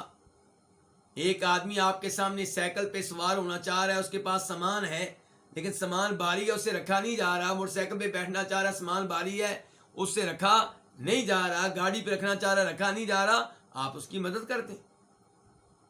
یہ بھی کیا ہے؟ صدقہ ہے. اللہ اکبر! کتنا عظیم ہے ہمارا دین اور کتنا فائدہ ہے اس درس کا جو ہم لے رہے ہیں. یقیناً آپ کا ایمان بھی تازہ ہو رہا ہوگا، میرا بھی تازہ ہو رہا ہے. یعنی کہ ہم میں جوش پیدا ہو رہا ہے، جذبہ پیدا ہو رہا ہے کہ آئندہ ہم ان امور میں سستی نہیں کریں گے. یہ حدیث ہم نے کئی دفعہ پڑھی ہیں لیکن انسان ہے بھول جاتے ہیں، دوبارہ پڑھتے ہیں، دوبارہ جذبہ پیدا ہوتا ہے، پھر دل زندہ ہوتا ہے، پھر ایمان تازہ ہوتا ہے. تو اسی لیے میں کہتا ہوں کہ مرتے دم تک شریعت کا علم لیتے رہیں، قرآن کی تفسیر پڑھتے رہیں، نبی علیہ السلام کی احادیث کا مطالعہ کرتے رہیں۔ تو آپ کیا کہہ رہے ہیں کہ کسی آدمی کی مدد کر دے اس کے جانور کے سلسلے میں، فَيَحْمِلُ عَلَيْهَا، اسے اس پہ کیا کر دے؟ سوار کر دے۔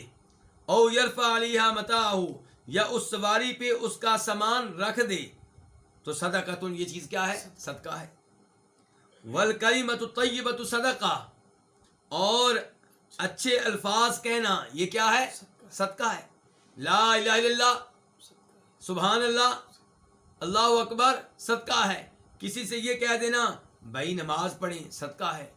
یار آپ فارغ بیٹھے ہیں، تھوڑی دیر تلاوت کر لیں، یہ کیا ہے؟ صدقہ ہے۔ بھائی آپ اس سے سلو کر لیں، یہ کہہ دینا کیا ہے؟ صدقہ ہے۔ آپ اپنی بیوی سے سلو کر لیں، صدقہ ہے۔ کوئی آدمی اپنی بیوی سے متنفر ہو رہا ہے، آپ کے علم میں ہے، آپ اس کی بیوی کی کوئی خوبی اس کے سامنے ذکر کر دیں، یار سنا ہے تمہاری بیوی نماز کے معاملے میں بہت اچھی ہے، تو یہ کیا ہے؟ کسی عورت سے عورت کہہ دے کہ تمہارا خامد میں نے سنا ہے کہ پکا نمازی ہے، یہ تو بہت اچھا خامد ہے، تم اللہ کا شکر ادا کرو، ورنہ عام طور پہ خامد مسجد میں جانے کا نام ہی نہیں لیتے، ہم تو کہتی کہتی تھک جاتی ہیں۔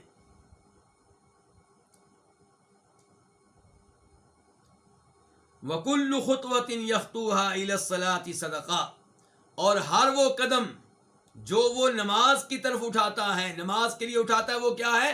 صدقہ ہے۔ اللہ اکبر۔ آپ کے گھر سے مسجد کے کتنے قدم بنتے ہیں؟ 100۔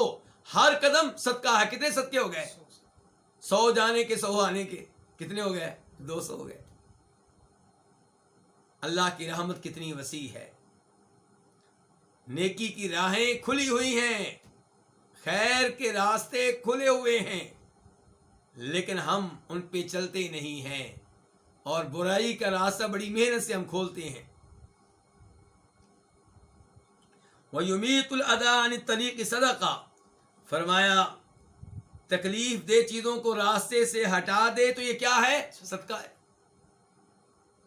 راستے میں پتھر پڑا ہوا ہے، ہٹا دیں، اینٹ پڑی ہے، ہٹا دیں، کانٹا پڑا ہوا ہے، ہٹا دیں، ایسی تمام چیزیں ہٹا دیں تو یہ بھی صدقہ ہے۔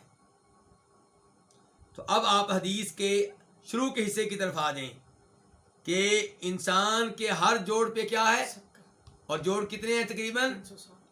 اگر یہ مثالیں جو آپ نے دی ہیں اس انداز سے ہم پورا دن گزاریں تو ہم اللہ کے فضل و کرم سے 360 سے کہیں زیادہ صدقے کر سکتے ہیں۔ 5 وقت کی نماز کے لیے جائیں، اور آپ کے گھر سے مسجد تک، آپ کی شاپ سے مسجد تک کتنے قدم ہوں؟ 100 بانی جاتے ہیں عام طور پہ، تو 100 جانے کے 100 آنے کے، پھر دوسری نماز میں، پھر تیسری نماز میں، پھر چوتھی نماز میں، پانچویں نماز میں۔ صدقہ تو بہت اکٹھا ہو گیا، لیکن ساتھ گناہ اکٹھا نہ کریں، پھر تو یہ بہت کچھ ہے۔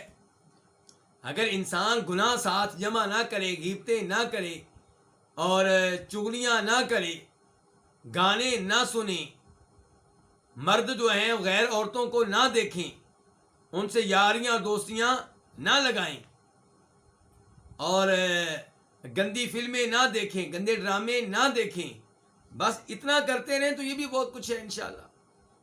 لیکن مسئلہ یہ ہے کہ ہم ادھر سے کبیرہ گناہ کر لیتے ہیں۔ مرد حضرات کی عام طور پہ شلوار آپ کو کہاں نظر آئے گی؟ ٹخنوں سے نیچے، اور یہ کون سا گناہ ہے؟ کبیرہ گناہ۔ پھر عام طور پہ مرد کیا کرتے ہیں؟ داڑھی مونڈتے ہیں، اور داڑھی مونڈنے کو اگر آپ صغیرہ گناہ بھی سمجھیں تو اصول یہ ہے کہ صغیرہ گناہ پہ اگر آپ اصرار کریں تو وہ کیا بن جاتا ہے؟ کبیرہ بن جاتا ہے۔ عورتوں کو لے لیں، وہ کیا کرتی ہیں؟ یہ بال بناتی ہیں جو آنکھوں کے اوپر ہیں، یہ بال، اور اس کے اوپر کیا آئی ہے؟ لعنت آئی ہے، کبیرہ گناہ ہے۔ ایسے ہی غیبتیں کرتی ہیں، خاوند کی ناشکری کرتی ہیں، تو یہ سارے امور انسان ان سے بات رہے تو یہ بہت سی نیکیاں ہیں جو ہمیں کمانے کا موقع ملتا ہے۔ اور یہاں پہ ایک اور بات ذہن میں رکھیے گا، اس حدیث میں آپ نے لفظ کیا استعمال کیا ہے؟ ہر وہ قدم جو آپ نماز کے لیے اٹھاتے ہیں وہ کیا ہے؟ مسجد کا نام نہیں لیا، کیا نام لیا؟ نماز کے لیے۔ اس کا مطلب یہ ہے کہ ایک عورت اپنے گھر میں نماز کے لیے اٹھتی ہے، اب نماز پڑھنے کے لیے پہلے کدھر جا رہی ہے؟ وضو کرنے، ایسے ہی ہے، پھر وضو کر کے باہر نکلے گی، کسی کمرے میں جائے گی تو 20 25 30 قدم تو اس کے بھی ہو جاتے ہیں، تو انشاءاللہ اس کو بھی اجر و ثواب ملے گا۔ اس کے بعد باب نمبر 3، باب کل معروف صدقہ، ہر خیر کا کام کیا ہے؟ صدقہ ہے۔ اللہ اکبر، ہر خیر کا کام کیا ہے؟ ہر نیکی کا کام، ہر اچھا کام کیا ہے؟ صدقہ ہے۔ حدیث نمبر 675 675 خواہ اس حدیث کو اپنی کتاب میں جگہ دینے والے امام کون ہے؟ امام بخاری۔ عن جابر بن عبداللہ رضی اللہ عنہما، روایت ہے کس سے؟ جناب جابر بن عبداللہ سے، وہ روایت کرتے ہیں نبی صلی اللہ علیہ وسلم سے، آپ نے فرمایا کل معروف صدقہ، ہر بلائی کا کام کیا ہے؟ صدقہ ہے۔ پہلے حدیث میں مثالیں آئی ہیں، یہاں پہ اصول آ گیا، ہر بلائی کا کام کیا ہے؟ صدقہ ہے۔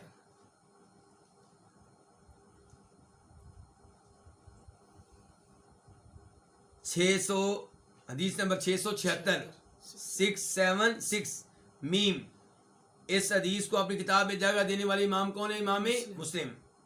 عن ابی ذر الغفاری، ابو ذر غفاری رضی اللہ تعالی عنہ سے روایت ہے، ان ناسا من اصحاب النبی صلی اللہ علیہ وسلم قالوا للنبی صلی اللہ علیہ وسلم، کہ نبی صلی اللہ علیہ وسلم کے صحابہ کرام میں سے کچھ لوگوں نے کہا نبی علیہ الصلوۃ والسلام سے، کیا کہا؟ یا رسول اللہ، اے اللہ کے رسول، ذهب اہل الدثور بالاجور، دثور دثر کی جمع ہے، کس کو کہتے ہیں؟ بہت زیادہ مال کو۔ تو کہنے لگے اے اللہ کے رسول، خزانوں والے، مال والے اجر و ثواب لے گئے، نیکیاں لے گئے، ان کے ہم پیچھے رہ گئے، ہم فقیر لوگ ہیں، ہمارے پاس مال نہیں ہے، یہ مالدار لوگ نیکیاں لے گئے۔ دیکھ لیں صحابہ کرام کتنے عظیم تھے۔ آج ہماری سوچ کیا ہے کہ اس نے ایک کوٹھی بنا لی، 2 بنا لی، 3 بنا لی، میری ایک ہی ہے، حالانکہ میں پکا نمازی ہوں۔ یہ نہیں کہ ہمیں افسوس کیا ہو رہا ہے کہ اس کی کوٹھیاں بڑھ رہی ہیں، میری کوٹھیاں بڑھ نہیں رہی، اس کے پلاٹ بڑھ رہے ہیں، اس کی جائیداد بڑھ رہی ہے، اس کی پراپرٹی بڑھ رہی ہے، اس کے خزانے بڑھ رہے ہیں، میرا نہیں بڑھ رہا۔ صحابہ کرام کو یہ افسوس نہیں ہے، صحابہ کرام کو یہ افسوس ہے کہ وہ مال اللہ کی راہ میں خرچ کر رہے ہیں، ہمیں موقع نہیں ملتا، ہمارے پاس ہے نہیں۔ یعنی کہ مال کے معاملے میں بھی انہیں فکر کیا ہے؟ آخرت کی۔ اللہ اکبر، یہ ہے عظیم صحابہ کرام۔ اس لیے کہتے ہیں عظیم صحابہ کرام سے کیا کریں؟ محبت کریں، احترام کریں، ان کا ادب کریں۔ تو کیا کہہ رہے ہیں اللہ کے رسول؟ مال والے کیا لے گئے؟ اجر و ثواب لے گئے۔ یصلون کما نصلی، وہ نماز پڑھتے ہیں جیسے ہم پڑھتے ہیں، ان کے 5 وقت کی نمازیں بھی پڑھتے ہیں، رات کو تہجد بھی پڑھتے ہیں۔ وَيَصُومُونَ كَمَا نَصُومُ، اور دن کے ٹائم وہ روزہ بھی رکھتے ہیں جیسے ہم روزہ رکھتے ہیں۔ وَيَتَصَدَّقُونَ بِفُضُولِ أَمْوَالِهِمْ، اور وہ اپنے زائد مال میں سے اللہ کی راہ میں صدقہ خیرات کرتے ہیں۔ یہاں پہ آ کے ہم ان سے پیچھے رہ جاتے ہیں۔ نماز میں ہم ان کے ساتھ برابر ہیں، روزے رکھنے میں ہم ان کے ساتھ برابر ہیں، لیکن وہ ان کو اللہ نے بڑا مال دیا ہے، وہ اللہ کی راہ میں خرچ کرتے ہیں، ہمارے پاس اتنا مال نہیں ہے۔ وہ تصدقون، وہ صدقہ خیرات کرتے ہیں، بفضول اموالہم، اپنے زائد مال کو۔ قال، تو آپ نے کہا، اولیس قد جعل اللہ لکم ما تصدقون، کیا ایسا نہیں ہے کہ اللہ نے تمہارے لیے بھی وہ بنایا ہے جسے تم صدقہ خیرات کر سکتے ہو؟ اللہ نے تمہیں بھی وہ دیا ہے جو تم صدقہ خیرات کر سکتے ہو۔ پھر آپ نے اس کی وضاحت کی کہ وہ کیا چیز ہے جو تم صدقہ خیرات کر سکتے ہو، کیونکہ وہ مال تو مراد نہیں ہو سکتا نا، کیونکہ مال تو پہلے ہی کہہ رہے ہیں ہمارے پاس نہیں ہے۔ تو پھر کیا ہے؟ فرمایا ان بکل تسبیحۃ صدقہ، ہر تسبیح میں، ہر سبحان اللہ کہنے میں ایک صدقہ ہے۔ ہر سبحان اللہ کہنے میں کیا ہے؟ ایک، ہم کہتے ہیں سبحان اللہ، میرے جو بھائی درس سن رہے ہیں، درس سنتے سنتے بھی سبحان اللہ کہہ دیں گے، صدقہ ہو جائے گا۔ تو ہر سبحان اللہ کہنے میں کیا ہے؟ ایک صدقہ ہے۔ اللہ کی ہر تسبیح بیان کرنے میں صدقہ ہے، چاہے سبحان اللہ کہہ لیں یا سبحان ربی العظیم کہہ لیں یا سبحان ربی الاعلیٰ کہہ لیں۔ تو تسبیح سے مراد کیا ہوتا ہے؟ اللہ کو ہر عیب سے پاک قرار دینا۔ وَكُلُّ تَكْبِيرَةٍ صَدَقَةٌ، اور ہر تکبیر صدقہ ہے، یعنی کہ جب بھی آپ اللہ اکبر کہتے ہیں وہ کیا ہو گیا؟ ایک صدقہ ہو گیا۔ 2 بار اللہ اکبر کہا تو 2 صدقے ہو گئے، 3 بار کہا 3 صدقے ہو گئے۔ وَكُلُّ تَحْمِيدَةٍ صَدَقَةٌ، اور ہر اللہ کی حمد کیا ہے؟ صدقہ ہے۔ جب بھی آپ کہتے ہیں الحمدللہ، وہ کیا ہو گیا؟ ایک صدقہ ہو گیا۔ وَكُلُّ تَحْلِيلَةٍ صَدَقَةٌ، اور ہر لا الہ الا اللہ کیا ہے؟ ایک صدقہ ہے۔ وَأَمْرٌ بِالْمَعْرُوفِ صَدَقَةٌ، اور بھلائی کا حکم دینا، خیر کا کام کرنے کا حکم دینا، یہ کیا ہے؟ صدقہ ہے۔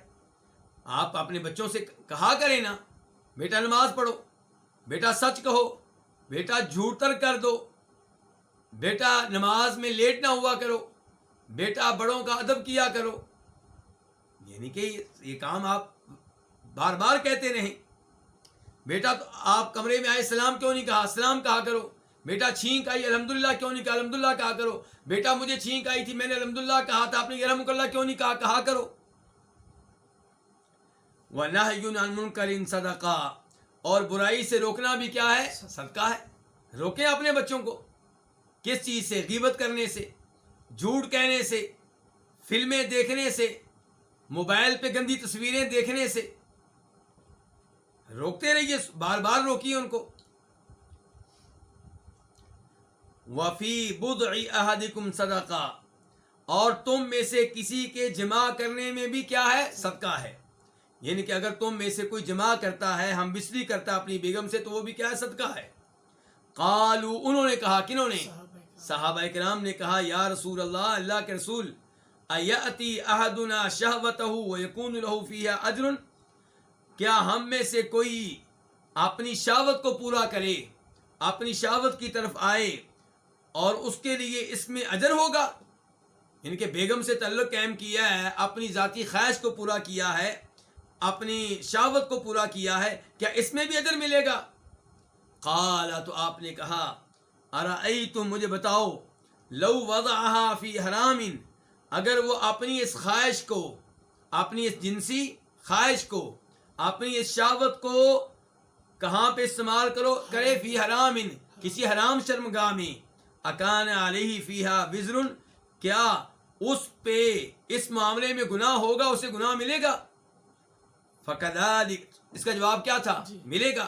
تو آپ نے جواب کا انتظار نہیں کیا، آپ کو معلوم تھا جواب یہی بنتا ہے، تو پھر آپ نے اگلا، یہ یعنی کہ اصول بیان کرنے کے بعد اگلا اصول بیان کیا، فرمایا فکذالک، اسی طرح، اذا وضعها، جب وہ اپنی جنسی خواہش کو، اپنی شہوت کو رکھے، استعمال کرے، فی الحلال، حلال شرمگاہ میں، تو کان لہ اجر، تو اس کو کیا ملے گا؟ اجر و ثواب ملے گا۔ اللہ کی رحمت دیکھیے خصوصاً مسلمان پہ۔ اسی لیے نبی علیہ السلام ایک حدیث میں کیا فرماتے ہیں؟ مومن کا ہر معاملہ خیر کا باعث ہے۔ خوشی آتی ہے، شکر کرتا ہے، ثواب لے جاتا ہے، مصیبت آتی، صبر کرتا ہے، ثواب لے جاتا ہے۔ یہاں پہ دیکھیے، اپنی بیگم سے تعلق قائم کیا، ثواب لے گیا۔ رات کو نیند پوری کرتا ہے، یہ سوچ کر کہ میں نے فجر کے لیے اٹھنا ہے، تہجد کے لیے اٹھنا ہے، تو نیند ثواب بن جاتی ہے۔ واش روم میں جاتا ہے نماز سے پہلے کہ میں قضاء حاجت کر لوں، قضاء حاجت سے فارغ ہو جاؤں، پھر وضو کر کے مسجد میں جانا ہے، تو قضاء حاجت کرنا بھی ثواب کا کام بن جائے گا۔ تو بہرحال اس سے پتہ چلا کہ ہر خیر کا کام کیا ہے؟ صدقہ ہے۔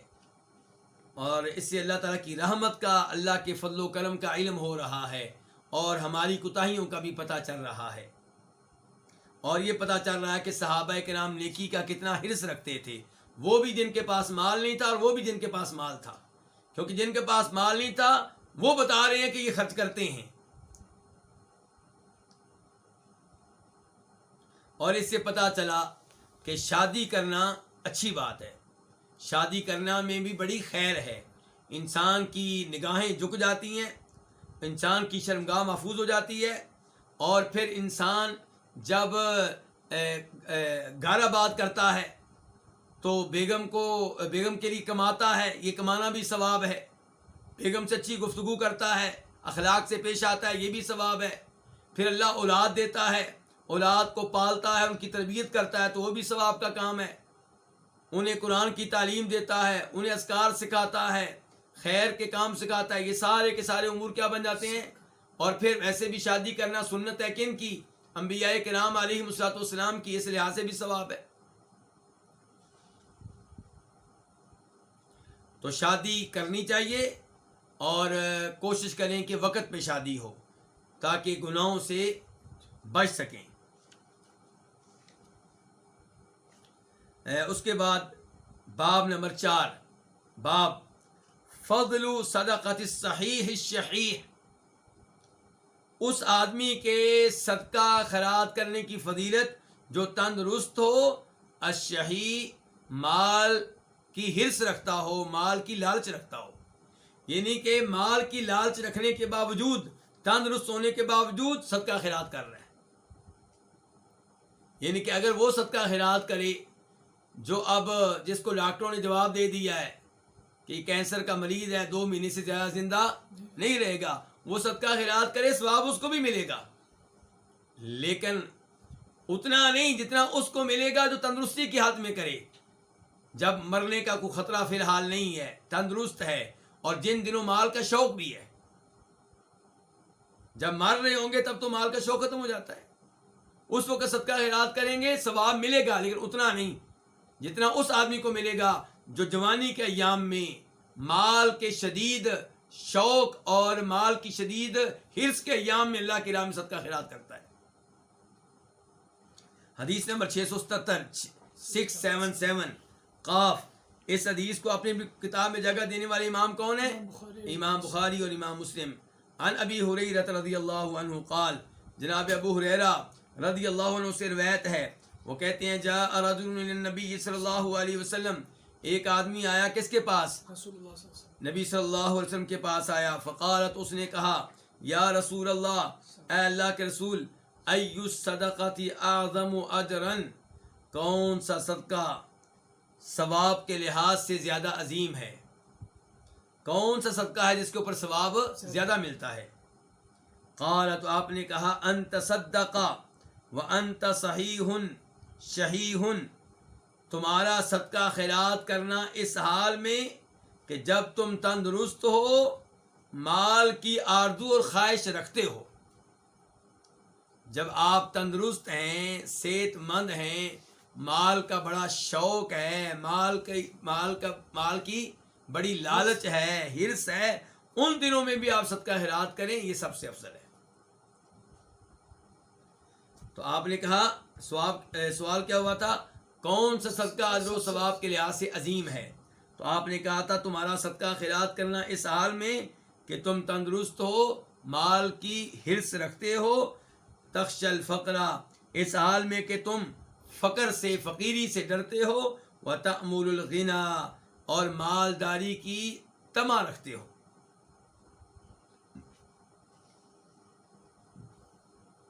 تو ان ایام میں جو آپ صدقہ خیرات کریں گے وہ کیا؟ وہ سب سے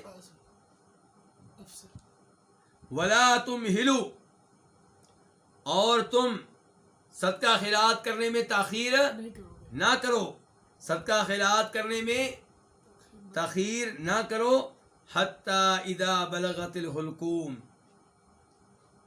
یہاں تک کہ جب روح پہنچ جائے کہاں؟ حلق تک، یعنی کہ روح نکل کے یہاں تک پہنچ گئی ہے، فرشتے قبض کر رہے ہیں، جان نکلنے والی ہے، نکل رہی ہے، قلتا، تب تم کہنے لگو، لی فلان کذا ولی فلان کذا، میرا اتنا مال فلاں آدمی کو دے دینا، اتنا مال فلاں آدمی کو دے دینا۔ یعنی کہ صدقہ خیرات وقت پہ کر لو، ایسا نہ ہو کہ جب جان نکلنے لگے پھر آپ کہیں اتنا میرا مال مسجد کے مولوی صاحب کو دے دو، اتنا مال مسجد کی انتظامیہ کے حوالے کر دو تاکہ مسجد میں ڈال دیں، اتنا مال فلاں بیوہ کو دے دو، اتنا مال فلاں یتیم بچے کو دے دو۔ تو تب یہ تم کہو گے وقت کان علی فلان، جب کہ اس وقت وہ مال کسی اور کا ہو چکا ہے، تمہارا ہے ہی نہیں، وہ وارثوں کا ہو چکا ہے، تمہارا ہے ہی نہیں۔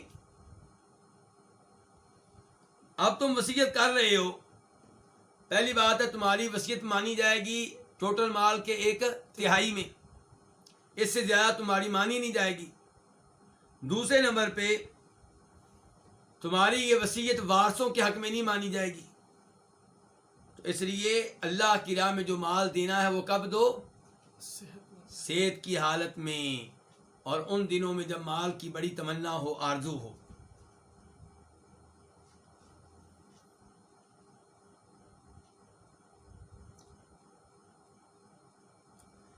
تو یہ لفظ ولا تمہلو، اس کو ولا تمہل بھی پڑھ سکتے ہیں، ولا تمہل پڑھیں گے تو کیا ہوگا؟ اور لیٹ نہ کرو کس کو؟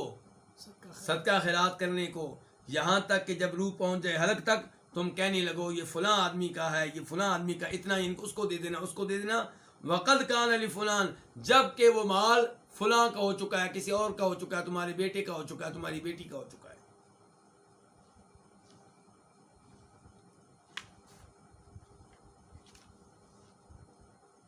یہ تھی حدیث نمبر 677۔ اب ہم آتے ہیں باب نمبر 5 کی طرف۔ باب ثبوت عدل صدقاتی و ان وقعت فی غیر اہلیہا، صدقہ کے اجر و ثواب کا ثابت ہو جانا، مل جانا، اگرچہ صدقہ واقع ہو جائے اس کے ہاتھ میں جو صدقہ خیرات کا حقدار نہیں ہے۔ یعنی کہ صدقہ خیرات آپ نے نیک نیتی سے کیا، آپ نے اپنی طرف سے اس کو تلاش کیا جو حقدار ہے، لیکن بعد میں پتہ چلا وہ حقدار نہیں ہے، آپ کو ثواب مل جائے گا۔ ثبوت اجر صدقہ، صدقہ کرنے کا اجر و ثواب ثبوت مل جائے گا۔ وَإِن واقعات، اگرچہ وہ صدقہ واقع ہو جائے، فی غیر اہلیہا، ان لوگوں میں جو اس کے حقدار نہیں ہے۔ حدیث نمبر 678 678 قاف۔ اس حدیث کو اپنی اپنی کتب میں جگہ دینے والے کون ہیں؟ امام بخاری، امام مسلم۔ عن ابی ہریرہ رضی اللہ عنہ ان رسول اللہ صلی اللہ علیہ وسلم قال، جناب ابو ہریرہ سے روایت ہے بے شک رسول اللہ صلی اللہ علیہ وسلم نے فرمایا، قال رجل، ایک آدمی نے کہا، لأتصدقن بصدقۃ، میں ایک صدقہ لازمی طور پہ کروں گا۔ فخرج بصدقتہ، وہ اپنا صدقہ لے کر نکلا۔ یعنی کہ آپ نے بات بتائی ہے بنی اسرائیل کی، بنی اسرائیل میں سے ایک آدمی نے یہ قسم اٹھائی کہ میں صدقہ کروں گا، تو اپنا صدقہ لے کر نکلا۔ فوضعہا، تو اس نے وہ صدقہ ڈال دیا، فی ید سالک، ایک چور کے ہاتھ میں، یعنی کہ اس کو نہیں پتا تھا چور ہے، لیکن اس نے دیا اپنی طرف سے یہ سمجھ کر کہ صدقے کا حقدار ہے، لیکن وہ کیا تھا؟ چور تھا۔ فاصبحوا یتحدثون، تو صبح ہوئی تو لوگ باتیں کر رہے تھے، کہہ رہے تھے تصدق علی سارق، کہ صدقہ ہوا ہے ایک چور پہ، یعنی کہ رات کو کسی آدمی نے صدقہ کیا ہے، صدقہ کس کو دیا ہے؟ چور کو۔ فقال، تو آدمی کہنے لگا، اللہم، اے اللہ، لک الحمد، تیری حمد و ثنا بیان کرتا ہوں، یعنی کہ اللہ میں تو نکلا تھا کسی حقدار کو دینے کے لیے، وہ چور کے ہاتھ میں چلا گیا، بہرحال یا اللہ میں تیری حمد و ثنا بیان کرتا ہوں۔ لأتصدقن بصدقۃ، میں ضرور ایک صدقہ کروں گا، دوبارہ عہد کیا۔ فخرج بصدقتہ، وہ اپنا صدقہ لے کر نکلا۔ فوضعہا، تو صدقے کو ڈال دیا، فی یدی زانیۃ، کسی بدکار عورت کے ہاتھوں میں، یعنی کہ وہ سمجھ رہا تھا یہ عورت حقدار ہے، وہ کیا تھی؟ بدکار عورت تھی۔ فاصبحوا یتحدثون، تو صبح ہی لوگ باتیں کرنے لگے، تصدق اللیلۃ علی زانیۃ، گزشتہ رات صدقہ کیا گیا کس پہ؟ کسی بدکار عورت پہ۔ فقال، تو وہ آدمی کہنے لگا، اللہم لک الحمد، اے اللہ تیری حمد و ثنا بیان کرتا ہوں، علی زانیۃ، ایک بدکار عورت پہ صدقہ خیرات کر بیٹھا ہوں۔ لأتصدقن بصدقۃ، تیسری بار کہا میں لازمی طور پہ ایک صدقہ کروں گا۔ فخرج بصدقتہ، وہ اپنا صدقہ لے کر نکلا۔ فوضع فی یدی غنی، تو اس نے صدقہ اپنا ڈال دیا کسی مالدار کے ہاتھوں میں۔ فاصبحوا یتحدثون، صبح ہوئی وہ باتیں کر رہے تھے، تصدق علی غنی، کہ صدقہ ہوا ہے کسی مالدار پہ۔ فقالت، اس نے کہا، اللہم لک الحمد، اے اللہ تیری حمد و ثنا بیان کرتا ہوں، تیری حمد و ثنا ہے، علی صادق، صدقہ خیرات ہوا ایک چور پہ، والا زانیۃ، اور ایک بدکار عورت پہ، والا غنی، اور ایک مالدار پہ، یعنی کہ یہ الفاظ افسوس سے کہہ رہا ہے۔ فأتیا، تو اس کے پاس آیا گیا، یعنی کہ اس کے پاس کوئی آیا، آیا اس کے پاس آیا گیا، اس سے کیا مراد ہے؟ کچھ علماء کرام نے کہا اس سے مراد یہ کہ خواب میں اس کے پاس کوئی آیا، اور کچھ نے کہا خواب میں نہیں، جاگتے ہوئے کوئی اس کے پاس آیا۔ فوتیت اس کے پاس آیا گیا، برن آنے والا کس کی طرف سے آیا؟ اللہ کی طرف سے، خواب میں یا خواب کے بغیر۔ تو اس کے پاس آیا گیا، فقیر لہ اس سے کہا گیا اما صدقتک علی سارق، جہاں تک تعلق ہے تمہارے اس صدقے کا جو چور کے اوپر ہوا، فلعلہ ان یستعف عن سرقتہ، تو شاید وہ اپنی چوری سے باز آ جائے، اپنی چوری سے اجتناب کرے، گریز کرے، کیونکہ اس کو مال مل گیا ہے۔ وَأَمَّا الزَّانِيَةُ، اور جہاں تک تعلق ہے کس کا؟ بدکار عورت کا، فَلَعَلَّهَا أَن تَسْتَعِفَّ عَن زِنَاهَا، تو شاید کہ وہ باز آ جائے اپنے زنا سے، کیونکہ زنا وہ کرتی تھی مال لینے کے لیے، تمہارا مال ملا ہے تو ہو سکتا ہے وہ زنا سے باز آ جائے، توبہ کر لے۔ وَأَمَّا الْغَنِيُّ فَلَعَلَّهُ يَعْتَبِرُ فَيُنْفِقُ مِمَّا آتَاهُ اللَّهُ، جہاں تک تعلق ہے مالدار کا تو شاید وہ عبرت حاصل کرے تو وہ بھی خرچ کرے اس مال میں سے جو اس کو اللہ نے دیا ہے۔ تو اس حدیث سے ایک تو یہ پتہ چلا کہ آپ حقدار تلاش کریں، اور یہ بھی پتہ چلا وہ حقدار تلاش کریں جو نیک آدمی ہو، جیسے یہ نیک آدمی تلاش کر رہا تھا، غریب بھی ہو نیک بھی ہو۔ لیکن پہلی بار جو غریب ملا وہ کیا نکلا؟ چور۔ دوسری بار جو غریب تھی وہ کیا نکلی؟ بدکار عورت۔ تیسری بار غریب جو ملا وہ کیا تھا؟ وہ ایک چور، بدکار، اور پھر ایک مالدار آدمی مل گیا، مالدار تھا وہ۔ تو یہ صدقہ یعنی کہ وہ نکلا تھا ایسا آدمی تلاش کرنے کے لیے جو غریب بھی ہو اور نیک بھی ہو۔ تو تلاش آپ بھی ایسا ہی آدمی کریں جو نیک ہو، توحید والا ہو، نماز پڑھنے والا ہو، ورنہ کسی کو بھی اگر آپ نے صدقہ دے دیا غریب ہو تو انشاءاللہ اللہ تعالیٰ قبول فرمانے والے ہیں۔ اللہ رب العزت سے دعا ہے کہ اللہ رب العزت ہمیں نبی علیہ السلام کی احادیث سے پیار کرنے کی توفیق دے، بار بار سننے کی، سنانے کی توفیق دے۔ اللہ ہماری محنت قبول فرمائے، اللہ ہمارے وقتوں میں برکت ڈالے، اور اللہ تعالیٰ ہمیں استقامت دے، اور اللہ تعالیٰ ہماری اولاد کو نیک بنائے، اللہ ہمیں اپنی راہ میں خرچ کرنے کی توفیق دے۔ وآخر دعوانا الحمدللہ رب العالمین۔